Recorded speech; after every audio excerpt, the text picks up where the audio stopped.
शुरू करते हैं मंगलाचरण।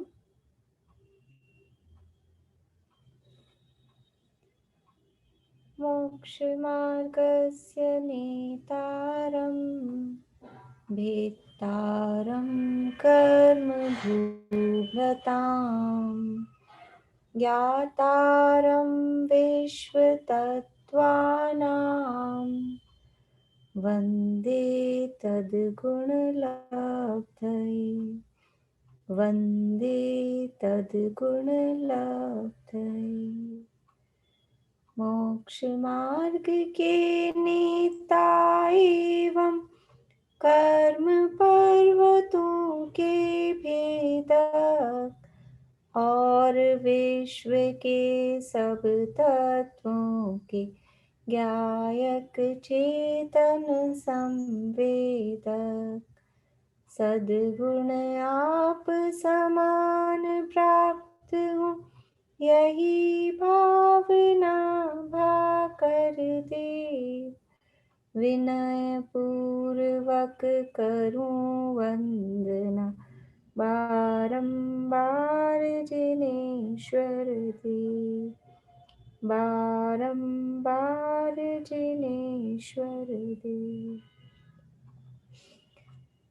तत्वार्थ सूत्र नामक ये अपना महाशास्त्र आचार्य उमा स्वामी द्वारा रचित है और इसके चौथे अध्याय के आधार पर देवगति का वर्णन यहाँ पर हम देख रहे हैं। तीसरे अध्याय में तो रचनात्मक वर्णन ज्यादा किया आचार्य देव ने, पर्वत क्षेत्र नदियां, और यहाँ चौथे अध्याय में रचनात्मक वर्णन कम करके, क्योंकि बात करनी है जीवों की। तत्वार्थ सूत्र है, 7 तत्व का वर्णन है, जीव तत्व का वर्णन चल रहा है, तो जीव तत्व का वर्णन करना है तो जीवों की बात करनी है। तो तीसरे और चौथे अध्याय में जीव संसार में कहाँ कहाँ पाए जाते हैं, क्योंकि दूसरे अध्याय में सूत्र आया था संसारिणो मुक्ताश्च, और फिर संसारी जीवों का वर्णन वहां चालू कर दिया।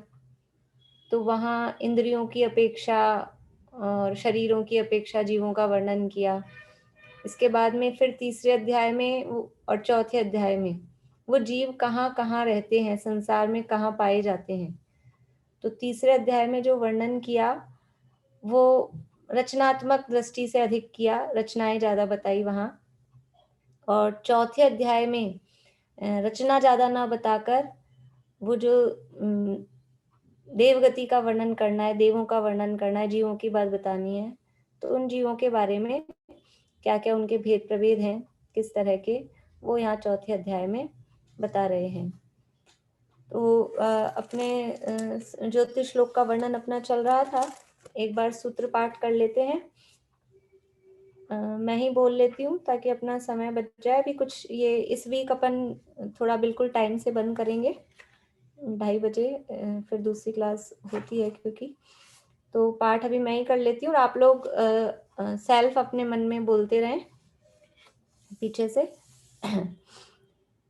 देवाश्चतुर्निकायाः आदितस्त्रिषु पीतान्तलेश्या दशाष्ट पंच द्वादश विकल्पाः कल्पोपन्न पर्यन्तः इंद्र सामानिक त्रायस्त्रिंश पारिषदात्मरक्ष लोकपालानीक प्रकीर्ण काभियोग्य किल विशिकाश्चैक्षः त्रायस्त्रिंश लोकपाल वर्ज्या व्यंतर ज्योतिष्काः पूर्वयोर्द्वीन्द्राः काय प्रविचारा आ एशानात् शेषः स्पर्श रूप शब्द मनः प्रविचाराः परे प्रविचाराः भवनवासिनो सुरनाग विद्युत सुपर्णाग्निवात स्तनितोदधि द्वीप दिक्कुमाराः व्यंतराः किन्नर किंपुरुष महोरग गंधर्व यक्ष राक्षस भूत पिशाचाः ज्योतिष्काः सूर्या चंद्रमसौ ग्रह नक्षत्र प्रकीर्णक तारकाश्च मेरु प्रदक्षिणा नित्यगतियो नृलोके तत्कृतः काल विभागः बहिरवस्थिताः। ये 15 सूत्रों की चर्चा ही यहाँ तक की अपनी चल रही है, इतने ही अपन पाठ करेंगे।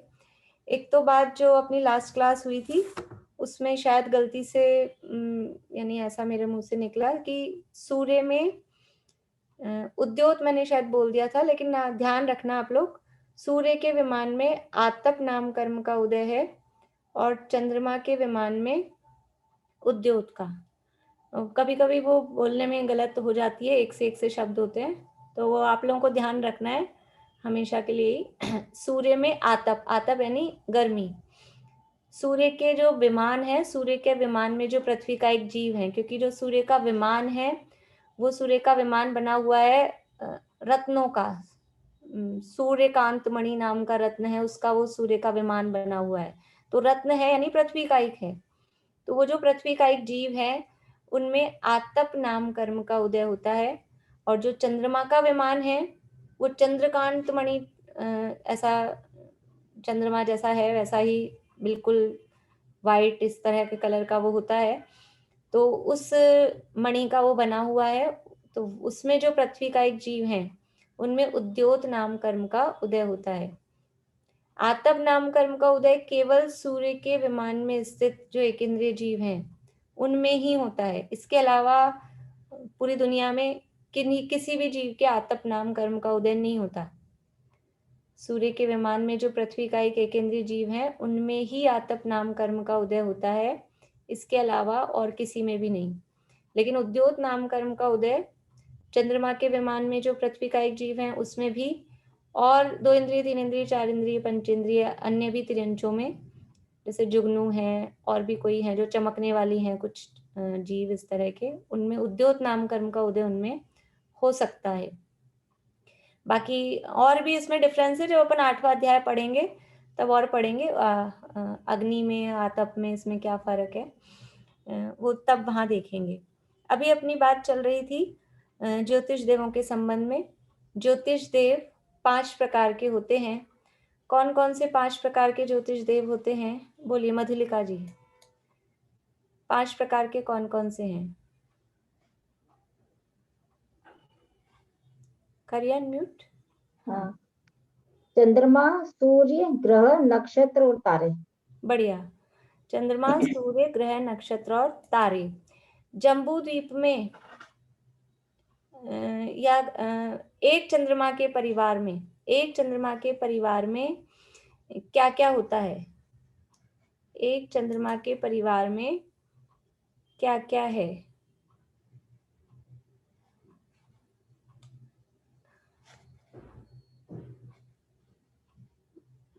कौन बता रहे हैं? बोलिए रेणु जी लुहाड़िया।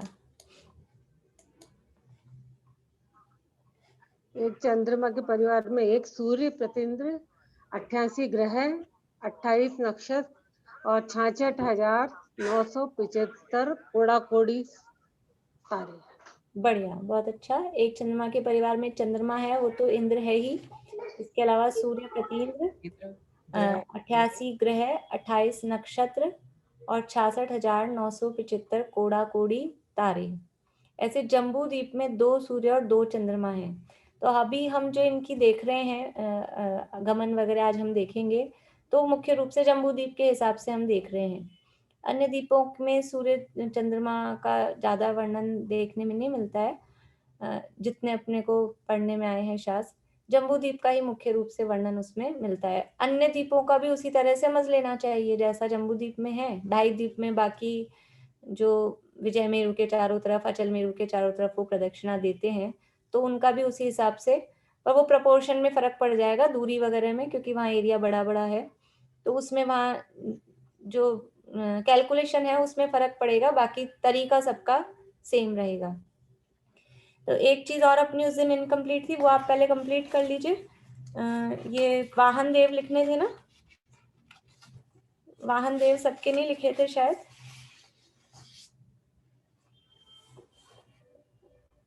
सूर्य के वाहन देव, हाँ अंकल बोलिए। जम्बूद्वीप में फिर 2 चंद्रमा नहीं होंगे क्या? सॉरी, फिर से बोलिए। जम्बूद्वीप में 2 चंद्रमा हो जाएंगे ना? 2 चंद्रमा 2 सूर्य। हाँ, 2 चंद्रमा 2 सूर्य। तो फिर योग के हिसाब से आएगी सारी गणित तो। हाँ, मतलब अगर संख्या अपन देखेंगे कि जम्बू द्वीप में कितने तारे हैं, तो डबल करेंगे। एक दिन अपन ने देखा था जम्बू द्वीप में कितने नक्षत्र हैं, कितने ग्रह हैं, तो वो डबल हो जाएंगे। कि आपने द्वीप की बात की थी, तो जम्बू द्वीप में तो फिर वो सारे ही डबल डबल डबल डबल होंगे ना। एक बार जम्बू द्वीप का बता दीजिए। 2 चंद्रमा, 2 सूर्य, 176 ग्रह, 56 हाँ, नक्षत्र। जम्बू द्वीप में 2 सूर्य, 2 चंद्रमा, हाँ, फिर 88 का डबल करेंगे तो 176 ग्रह, और नक्षत्र 28 का डबल करेंगे तो 56 वो आ जाएंगे। 1,33,950 कोड़ा कोड़ी तारे।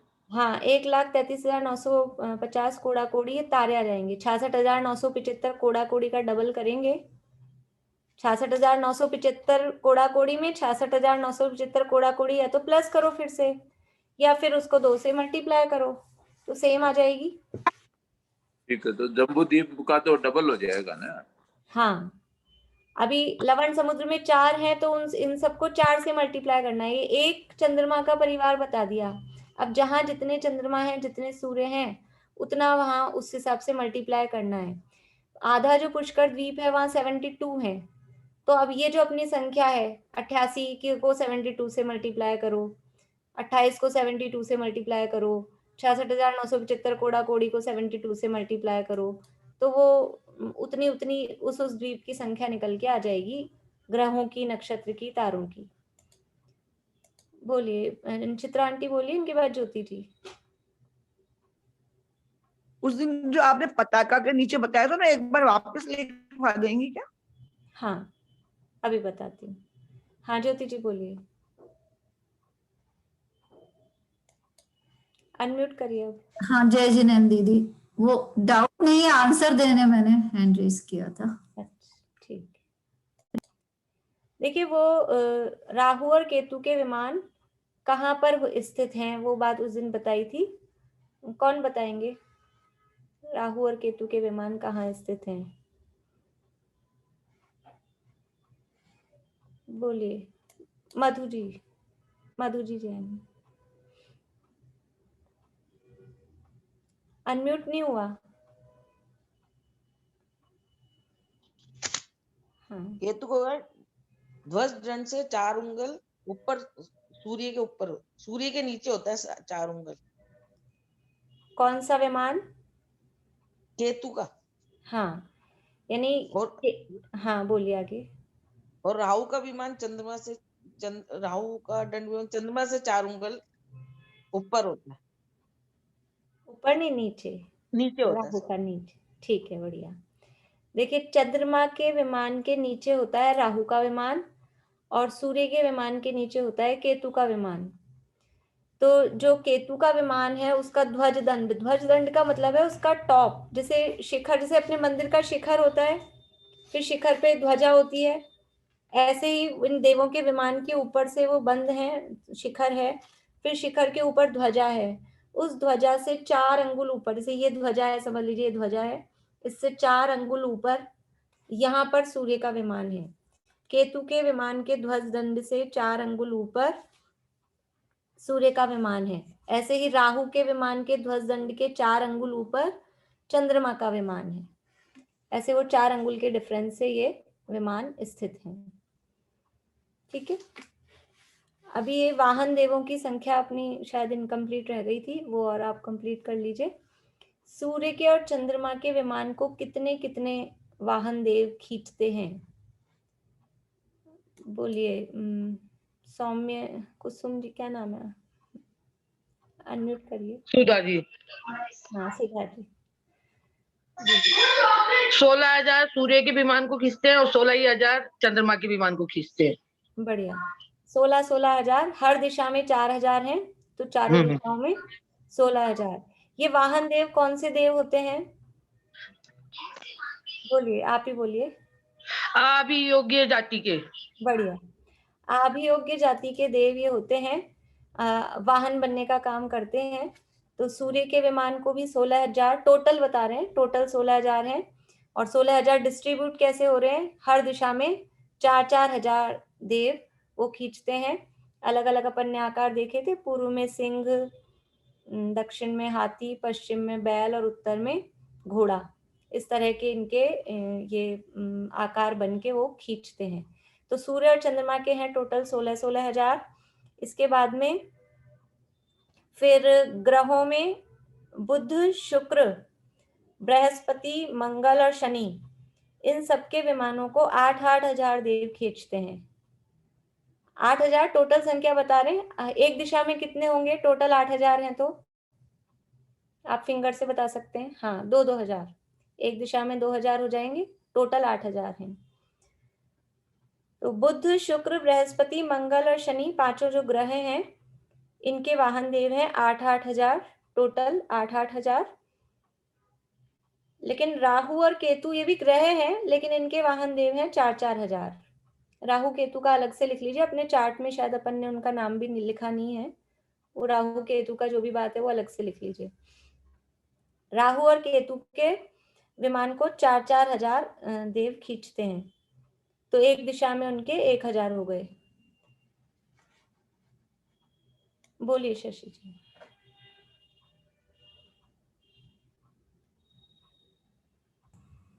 मैं ये पूछी थी कि इनको भी यही उन्हीं जाति के देव खींचते हैं ना, अभियोग जाति के?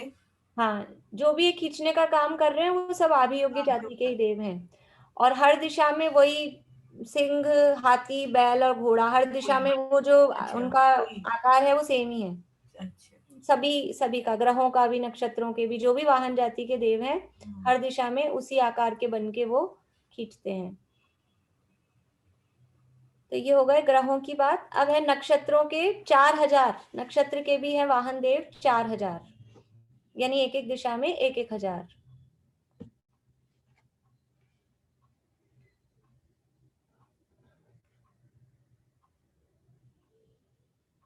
और तारा के, अनम्यूट करके बोलिए। ये राहु और केतु के विमान को 4,000 खींचते हैं। हाँ, राहु केतु के भी 4,000 हैं, नक्षत्र के भी 4,000 हैं, दोनों के 4,000। हाँ, यही पूछना था। ठीक। और तारा के विमान के हैं 2,000, टोटल 2,000 है। तारा के विमान को खींचने वाले जो वाहन देव हैं वो टोटल 2,000, यानी एक दिशा में हो गए 500। एक दिशा में 500 हो गए, तो चारों दिशाओं में मिला के 2,000।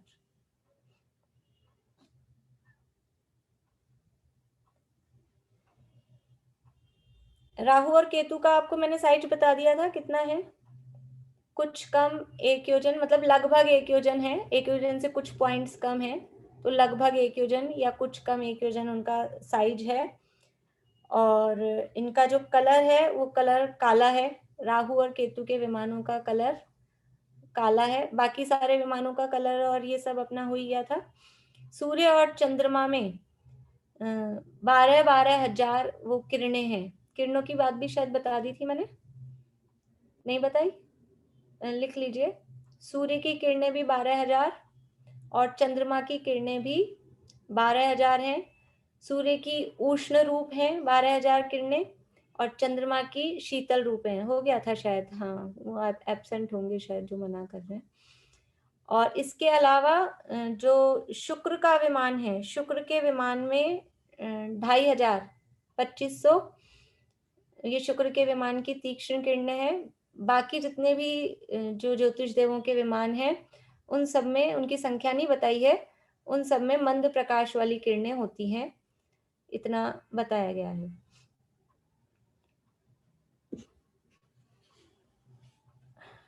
अब ये किस तरह से इनका गमन होता है सूर्य और चंद्रमा के विमानों का, वो अपन देखते हैं।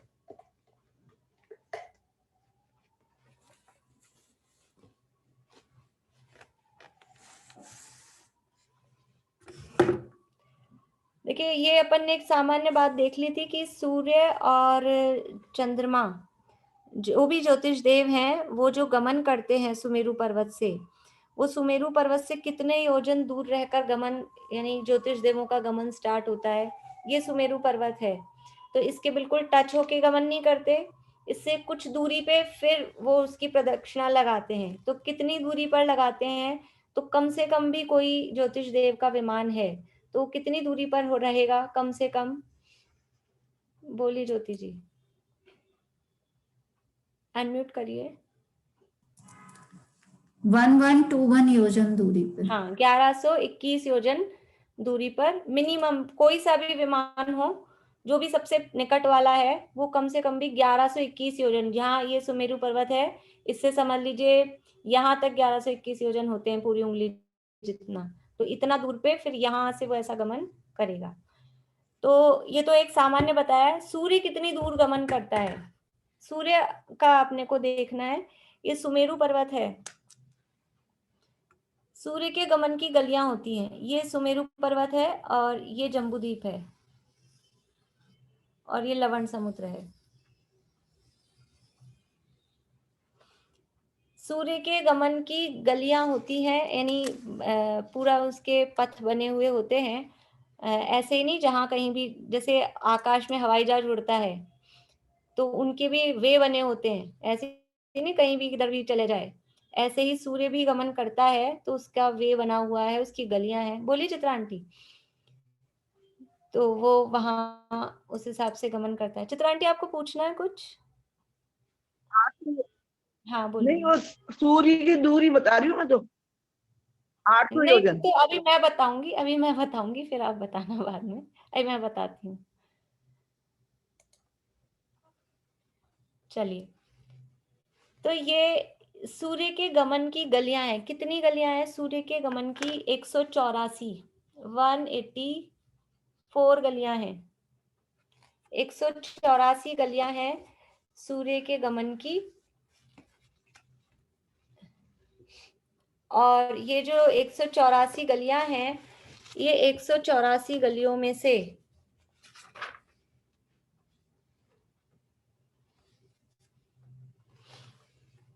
गलियां कैसे होती है समझ लीजिए। यहाँ अभी तो अपने पास क्या छोटा है ना, ये तो अपन थोड़ा यहीं से देखते हैं। जैसे ये पहली गली इतनी दूरी पर, इसको बीच में कर देते हैं।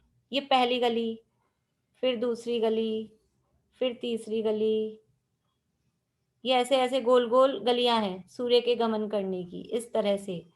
तो टोटल कितनी गलियां हैं? 184, 184 गलियां हैं। और ये जैसे एक गली अपन ने बनाई, ये जो अपन ने लाइन बनाई है ब्लैक कलर की जो दिख रही है, ये तो है गली। और बीच में जो व्हाइट बोर्ड का खालीपन दिख रहा है वो उसका गैप है वास्तव में। ये दूसरी गली ब्लैक कलर वाली है, वो गली है और बीच में गैप है। ऐसा ही एक्चुअल में है, यानी एक गली से दूसरी गली के बीच में गैप भी है। सूर्य के गमन की 184 गलियां हैं और इनके बीच बीच में गैप है। तो 184 गलियां होंगी, तो गैप कितना होगा बता सकते हैं कोई? गैप कितने बनेंगे? बोलिए आयुषी जी। भाभी 185। नहीं 185 नहीं। हाँ अंकल बताइए, अनम्यूट करिए uncle. 1,00,000 minus 1121 divided by 184। O yes. नहीं सिंपल गैप बताने अपने को। बोलिए ज्योति जी। 183। 183 गैप भाई। 184 अपन लाइन खींचेंगे तो उनके बीच में गैप कितने आएंगे? जैसे अपन ने ये 1 2 3 लाइन खींची तो गैप कितने आए? गैप 2 आए ना उनके बीच में। ये 3 लाइन खींची मैंने, 1 2 3, तो गैप कितने बनने? ये एक गैप, ये दूसरा गैप। समझ में आ रही बात? 4 लाइन खींचूंगी तो कितने गैप बनेंगे? 3 गैप बनेंगे। 5 लाइन खींचूंगी तो 4 गैप बनेंगे। जितनी अपन लाइन खींच रहे हैं उससे एक कम उतने गैप, मतलब खाली जगह उतनी बनेगी ना। तो अपन 184 लाइन खींच रहे हैं, 1 2 3 4 ऐसे, तो उनके बीच के गैप बनेंगे 183। 183 उनके गैप हैं। वो अभी संख्या ऐसा ध्यान रख लीजिए आप। पर गलियां कितनी है? गलियां तो 184 हैं। सूर्य के गमन की गलियां 184, 184 गलियां हैं। इनमें से कितनी गलियां जम्बूद्वीप में हैं और कितनी गलियां लवण समुद्र में हैं? यानी कि जो जम्बूद्वीप का सूर्य है, जम्बूद्वीप का सूर्य लवण समुद्र में भी जाता है, जम्बूद्वीप में भी रहता है और लवण समुद्र में भी जाता है, क्योंकि वो राउंड लगाता है तो इतना राउंड लगाते लगाते लवण समुद्र में पहुंच जाता है। बोलिए आयुषी जी। भाभी इन गलियों में भी कुछ गैप, मतलब कोई फिक्स योजन में गैप होता है या फिर नॉर्मली? हाँ फिक्स है, फिक्स है। बताती हूँ अभी। तो एक गली कितनी चौड़ी है, मैं बहुत ज्यादा संख्याएं नहीं बताऊंगी, जिनको थोड़ा सा इंटरेस्ट है वो इतना सा समझ लें, बाकी अपन ज्यादा कैलकुलेशन में नहीं जाएंगे। एक गली कितनी चौड़ी होगी, कितनी चौड़ी होगी? सूर्य का विमान कितना चौड़ा है, कितना चौड़ा है सूर्य का विमान? बोलिए आभा आंटी। नहीं, सुनीता आंटी। 48/61 व्यास है इसका। बढ़िया बढ़िया। 48/61 48/61 योजन। तो उतना ही चौड़ी गली है, जितना बड़ा सूर्य का विमान उसका व्यास जितना है, उतनी कम से कम उतनी तो होगी, तो उससे बड़ी नहीं है, उतनी ही है, बस जितना सूर्य उसमें आ जाए उतनी एक गली है। तो 48/61 योजन की तो एक गली है, और जो ये बीच के गैप हैं ये हैं 2-2 योजन के, 2-2 योजन के ये गैप हैं लगभग।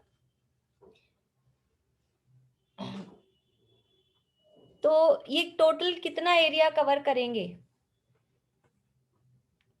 देखिए, जो सूर्य का जो पहली गली है, सूर्य की गलियां, ये इसको थोड़ा मैं रब करती हूँ।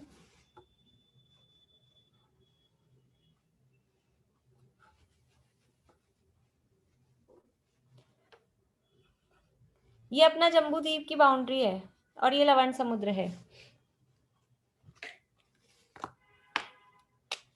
ये जम्बू द्वीप की बाउंड्री है और ये लवण समुद्र की बाउंड्री है। तो जम्बू द्वीप में तो इन 184 में से केवल 65 गलियां जम्बू द्वीप में है। 65 गलियां जम्बू द्वीप में है, और बाकी कितनी बच रही हैं? वो सारी की सारी हैं लवण समुद्र में। 119 है लवण समुद्र में।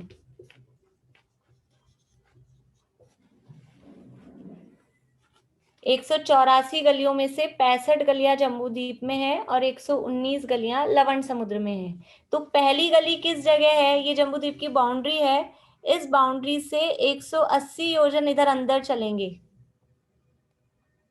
जम्बू द्वीप की बाउंड्री से 180 योजन अंदर चलने पर पहली गली अपने को मिलेगी। सूर्य की गमन की पहली वीथी, गली शब्द अपन अपनी सरलता के लिए बोलते हैं, उसको वीथी बोलते हैं, और ये कहलाता है सूर्य का चार क्षेत्र, यानी संचार क्षेत्र। सूर्य के गमन करने का जो एरिया है उसको बोलते हैं संचार क्षेत्र। सूर्य का या चंद्रमा का, जो भी है, दोनों का संचार क्षेत्र। और संचार क्षेत्र को शॉर्ट में बोलते हैं चार क्षेत्र। चार मतलब 4 नहीं है, चार मतलब ये गमन करने वाला चार, इस संचार में से 4 लेके चार क्षेत्र बोलते हैं। आप शास्त्र पढ़ेंगे जब कभी अपने बड़े तिलोय पन्नति तिलोकसार वगैरह, तो उसमें ये शब्द आपको मिलेगा, सूर्य का चार क्षेत्र या संचार क्षेत्र और वीथियां, ऐसे शब्द आपको उसमें मिलेंगे। तो जम्बू द्वीप की परिधि, परिधि ये बाउंड्री, ठीक है, लास्ट वाली जो बाउंड्री है, जम्बू द्वीप की परिधि से 180 योजन अंदर चलेंगे तो सूर्य की गमन की पहली वीथी है। यानी सुमेरु पर्वत से कितनी दूर है, ये आप लोगों को कैलकुलेट करके रखना है। कल कर सकते हैं कुछ लोग कर लेंगे जरूर, जो लोग करेंगे उनके लिए मैं छोड़ती हूँ। 3-4 लोग तो हैं ही कम से कम। मीनू दी हैं, अंकल हैं, ज्योति जी हैं, आयुषी जी, प्रीति, ये लोग करेंगे शायद। हाँ बोलिए सुधा जी। 48,080। अभी नहीं, कल करेंगे, कल। आपको बताना भी पड़ेगा कैसे निकल के आया है, ठीक है।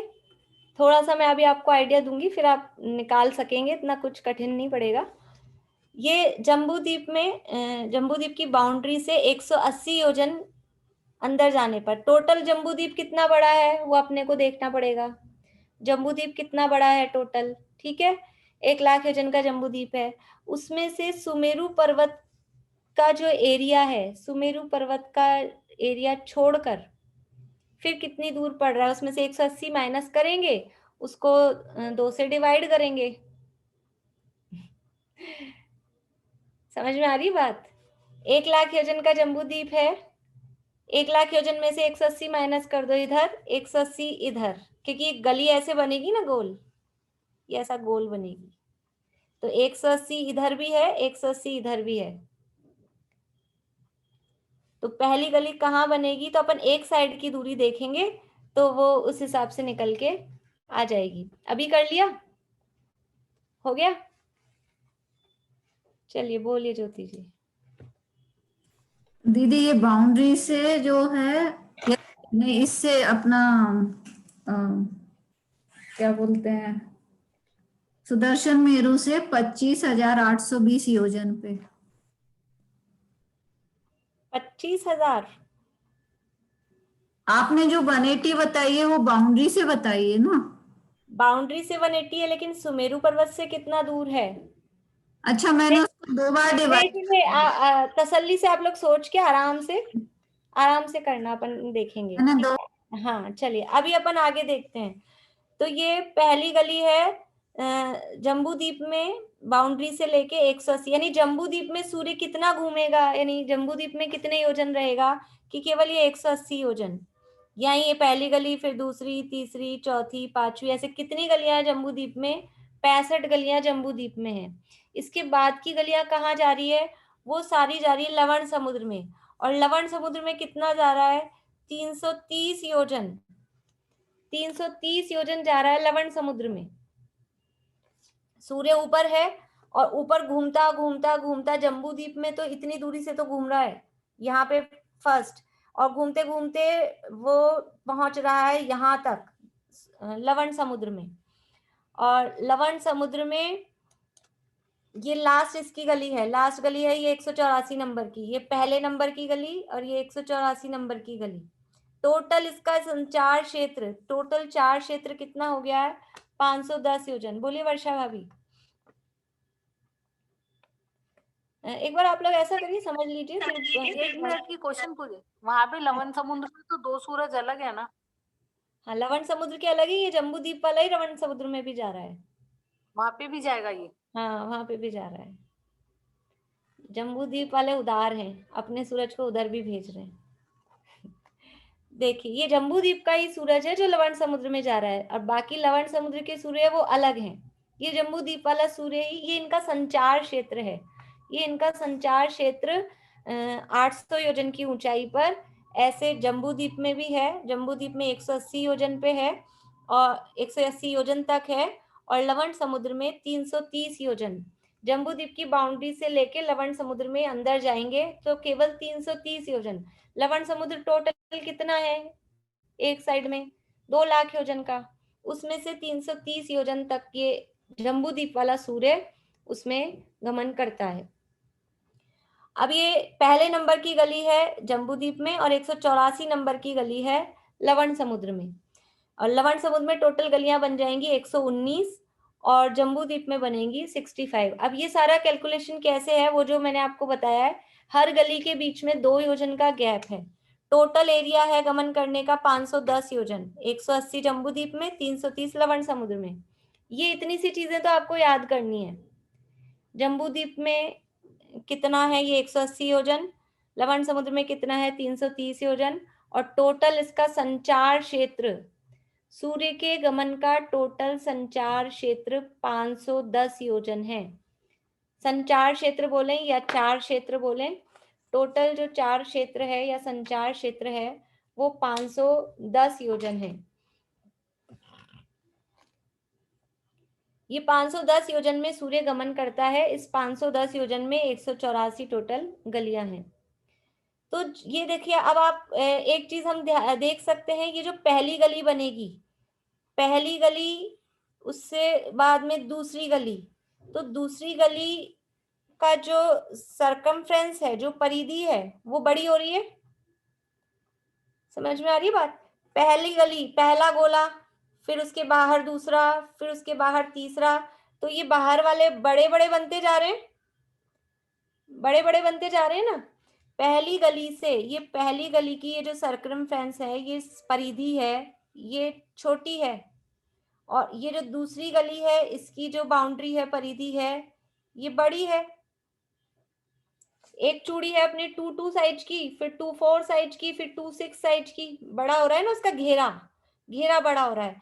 लेकिन ये एक घेरा कितने टाइम में पूरा करेगा? ये जो एक राउंड है, ये पूरे जम्बूद्वीप का एक राउंड, ये सूर्य कितने टाइम में पूरा करता है? तो एक सूर्य, ये एक जो घेरा है, कितना भी बड़ा हो, कितना भी बड़ा हो, एक घेरे को एक सूर्य 2 दिन में पूरा करता है। 2 दिन, 48 आवर्स। उसको शास्त्र की भाषा में बोलते हैं 60 मुहूर्त। 30 मुहूर्त का एक दिन होता है, तो शास्त्र में उसको 30 का दुगना 60 मुहूर्त। और अपनी भाषा में कहें तो 2 दिन या 48 आवर्स, 48 घंटे। एक दिन में 24 घंटे हैं, तो 48 घंटे में एक सूर्य ये पूरी एक परिक्रमा करता है। अभी कितनी छोटी हो तो भी, ये बाहर वाली सबसे लास्ट वाली इतनी बड़ी हो जाएगी, तो भी 2 दिन में एक सूर्य इसको पूरा करेगा। ठीक है, एक दिन में पूरी नहीं कर सकता, 2 दिन में पूरा करता है। तो जब ये अंदर वाली गली में है, फर्स्ट गली में, तब ये जो पूरा करेगा 2 दिन में, तो इसकी स्पीड कैसी होगी? और जब ये लास्ट वाली गली में होगा, जब इसको पूरा करेगा 2 दिन में, तब इसकी स्पीड कैसी होगी? स्पीड में फर्क होगा तभी बराबर कर सकेगा ना, इक्वल। दूरी तो है ज्यादा, टाइम अपने पास उतना ही है, तो स्पीड अपने को बढ़ानी पड़ेगी, तभी कोई काम हो सकेगा। बोलिए। हाँ, ये पहले वाले घेरे में तो धीरे धीरे चलेगा, लास्ट वाले घेरे में जल्दी जल्दी चलेगा। हाँ, बढ़िया। इसका मतलब क्या हुआ कि जब ये पहले वाला घेरा है, अंदर वाला, ये छोटा है, तो फिर उसकी स्पीड स्लो है। और जब बाहर वाले घेरे में पहुंचेगा, जैसे जैसे घेरा बड़ा होता जाएगा, वैसे वैसे स्पीड बढ़ानी पड़ेगी, स्पीड बढ़ेगी, क्योंकि अपने पास टाइम तो उतना ही है, और अपने को जो टारगेट है वो बड़ा मिलता जा रहा है, अपने को एरिया ज्यादा कवर करना है, तो स्पीड बढ़ेगी। समझ में आ रही बात? अभी इससे हमको क्या समझ में आएगा? ठंड क्यों पड़ रही है और गर्मी क्यों पड़ती है? ठंड क्यों पड़ रही है कि जब ये सूर्य अंदर की, यानी स्टार्टिंग की गलियों में है, प्रथम वीथी इसको बोलते हैं, प्रथम वीथी में जब सूर्य है, तो इसकी चाल बिल्कुल स्लो है, एकदम स्लो है। इसके चाल की उपमाएं भी दी गई है कि ये हाथी की चाल है, लास्ट वाली वीथी में शेर की चाल। शेर बहुत तेज चलता है, घोड़े से भी तेज शेर की स्पीड होती है। तो लास्ट वाली वीथी में शेर की स्पीड आ जाती है, फर्स्ट वाली वीथी में हाथी की स्पीड है, एकदम धीरे धीरे चलता है। तो ये धीरे धीरे चल रहा है, और इसकी एक तो निकट है, अपना अपन यहाँ है जम्बूद्वीप में, ये भरत क्षेत्र है, ये भरत क्षेत्र है, और अपन यहाँ पर है, तो ये यहाँ से नजदीक भी है, और धीरे धीरे चल रहा है। तो धीरे चल रहा है यानी एक जगह रुक रुक के, स्लो स्पीड है, तो अपन कह सकते हैं रुक रुक के चल रहा है, रुकता नहीं है यद्यपि, लेकिन ऐसा कुछ लग रहा है कि रुक रुक के। तो जब ये सूर्य अंदर वाली गलियों में होता है, स्टार्टिंग की गली में है, तब गर्मी लगती है, गर्मी पड़ती है, क्योंकि वो निकट होता है और स्पीड भी उसकी स्लो होती है, तो गर्मी रहती है। और जैसे जैसे सूर्य बाहर जाता है, दूर होता जाता है, ये जम्बूद्वीप से बाहर बाहर बाहर, वैसे वैसे उसकी स्पीड भी बढ़ रही है और ठंड बढ़ती जाती है, क्योंकि यहाँ भरत क्षेत्र से या कहीं जम्बूद्वीप से उसकी दूरी, वो दूरी बढ़ती जाती है और स्पीड बढ़ जाती है। देखो अभी धूप आ रही है ना बाहर, तो अपन ऐसे चलते फिरते रहो धूप में तो इतना नहीं लगता, और एक जगह खड़े हो जाओ, धूप में खड़े हैं, तो वो एकदम तेज तपने लग जाती है। या गर्मी के दिनों में भी छत गर्म हो रही है धूप से, जमीन गर्म हो रही है, और अपन भाग के जाओ उस पे नंगे पांव, तो पैर इतने नहीं जलते, लेकिन वहां खड़े हो जाओ तो पैर जल जाते हैं। ऐसे ही सूर्य यहाँ बिल्कुल धीरे धीरे चल रहा है, तो यहाँ गर्मी लग रही है, और ये बाहर वाली जो बाउंड्री है उस पे उसकी स्पीड बहुत बढ़ गई है, और अपने जम्बूद्वीप से उसकी दूरी भी बढ़ गई है।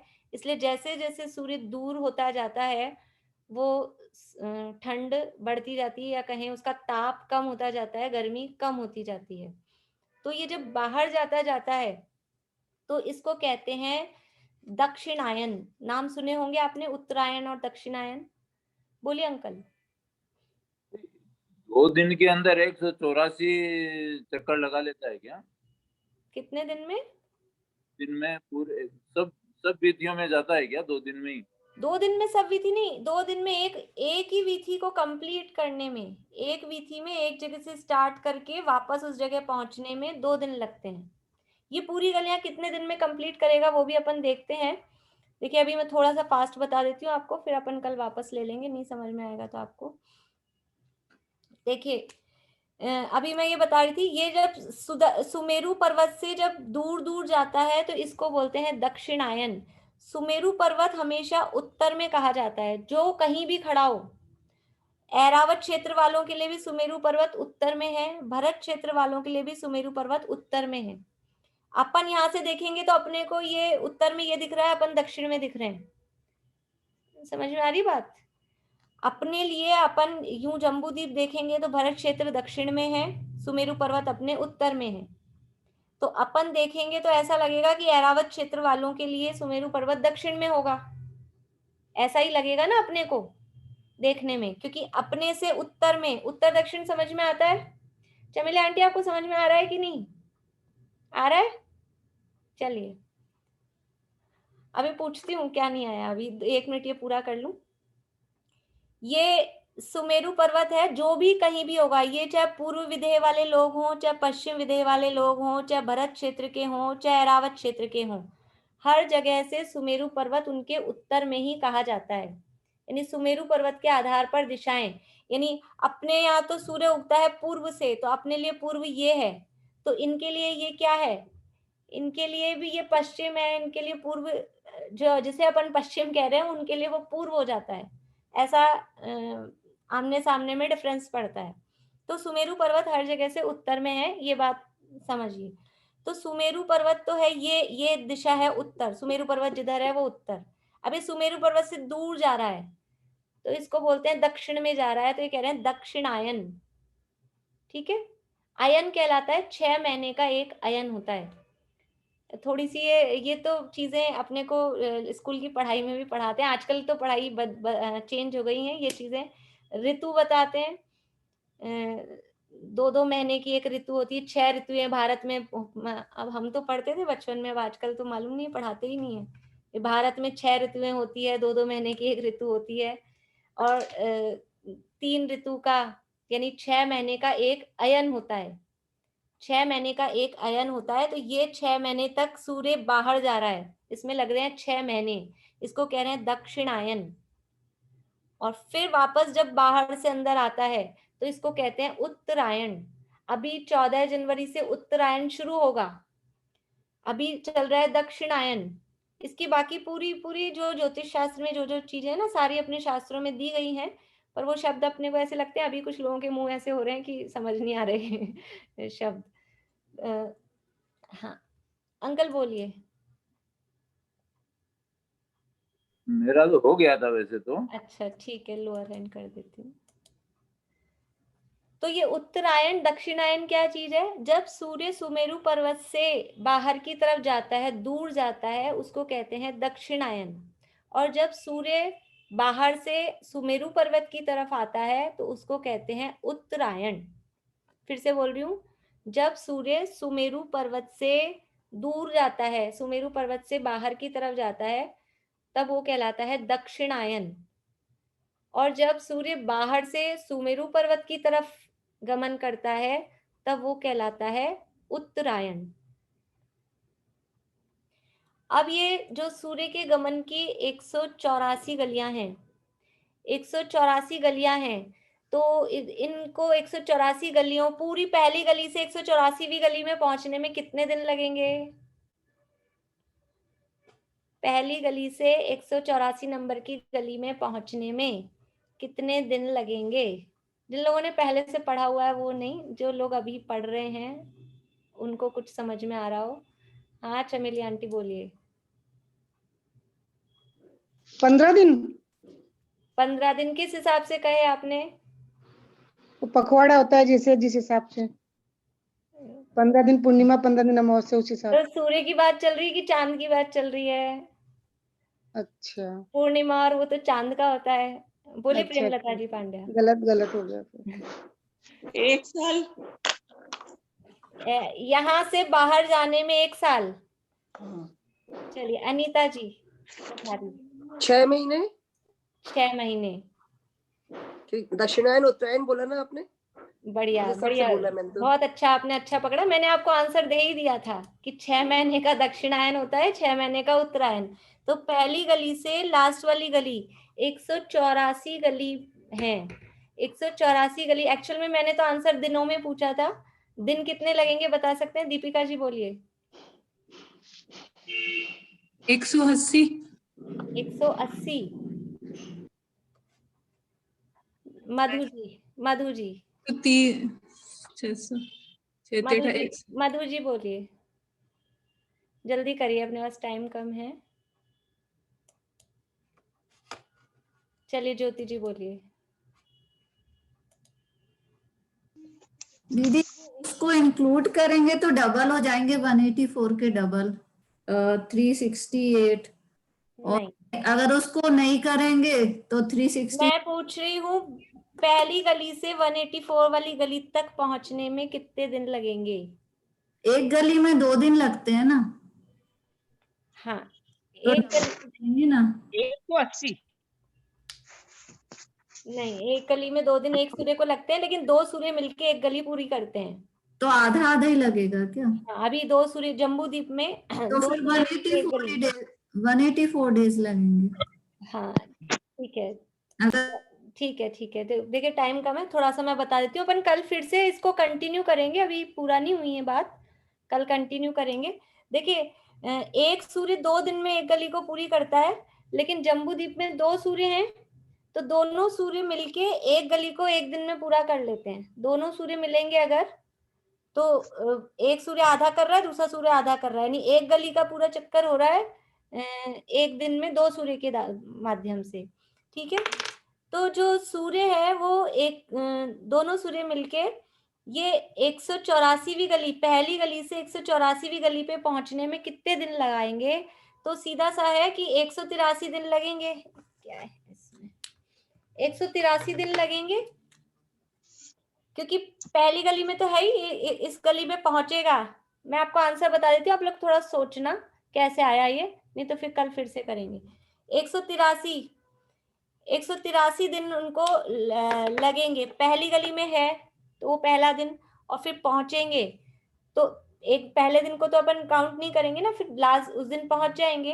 तो 183 दिन बाहर जाने में लगेंगे उसको, और 183 दिन ही वापस आने में लगेंगे 183। तो ऐसे हो जाएंगे 366 दिन टोटल। यानी पहली गली से बाहर गया और बाहर से वापस अंदर आया, तो 183 दिन यानी 6 महीने, और 183 दिन यानी वापस से 6 महीने। ऐसे 6 महीने का दक्षिणायन, 6 महीने का उत्तरायण, इस तरह से ये 366 दिन का एक साल, 366 दिन का एक साल होता है। आपने जो पढ़ाते हैं स्कूलों में 365 सही 1/4 दिन का एक साल होता है, 365 और 1/4 और बताते हैं, लेकिन ये पूरे 366 दिन होते हैं।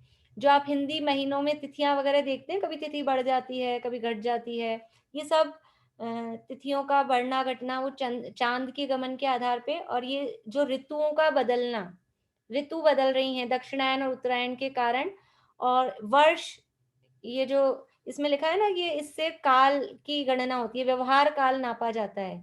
तो ये दिन कैसे हो रहा है, 30 मुहूर्त का एक दिन हो रहा है, फिर ये एक वर्ष हो रहा है, अयन हो रहा है, ये सब सूर्य के गमन के आधार पर ये सारी गणनाएं होती हैं।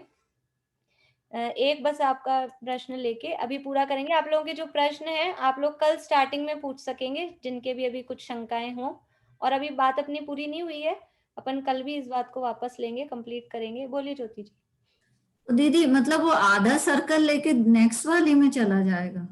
नहीं, आधा सर्कल लेके नेक्स्ट में नहीं जाएगा, वो सूर्य, एक सूर्य पूरा करेगा फिर वो नेक्स्ट में जाएगा, दूसरा भी एक यहाँ है, अभी कल अपन और देखेंगे, एक सूर्य यहाँ होता है तो एक यहाँ होता है, ये अपन ने पिछले क्लास में देखा था, आमने सामने होते हैं, तो वो अपना यहाँ तक का सर्कल पूरा करेगा और ये भी अपना यहाँ तक का सर्कल पूरा करेगा, तभी वो नेक्स्ट गली में जाएगा। कल अपन देखेंगे वो कैसे ट्रांसफर होता है, नेक्स्ट गली में कैसे जाता है, और वापस से थोड़ा और देखेंगे। अभी टाइम अपना एक्चुअल में हो गया है। चमिली आंटी बोलिए आप। ये पहली विधि कहाँ से स्टार्ट होती है? अपन ने जैसे 72 से 84 तक ले रहे जो समझ नहीं आई आपकी बात। पहली विधि जो है वो कहाँ से स्टार्ट हुई अपने? पहली विधि जम्बू द्वीप की बाउंड्री से 180 योजन अंदर चलेंगे। जम्बू द्वीप की वहां से स्टार्ट बाउंड्री हुई है। से ठीक है, 180 योजन अंदर चलने। हाँ, वर्षा भाभी बोलिए फटाफट। हाँ, वो मैं उसके लिए दूसरी द्रव्य संग्रह वाली क्लास के लिए पूछ रही थी। आपने जो लिंक डाला था वो मेरा लगा नहीं। गोमट सार की लग रही है ना क्लास वो वाली। जैन कोश है, यूट्यूब पे चैनल है जैन कोश, उस पे आप सर्च कर लीजिए जैन कोश। जैन कोर्स। हाँ, JAIN। क्लासेस हो गई क्या उसकी चालू? हाँ, क्लासेस कल परसों से चालू हो गई, परसों से। ठीक है, जैन कोश। हाँ, चलिए जिनवाणी स्तुति करेंगे।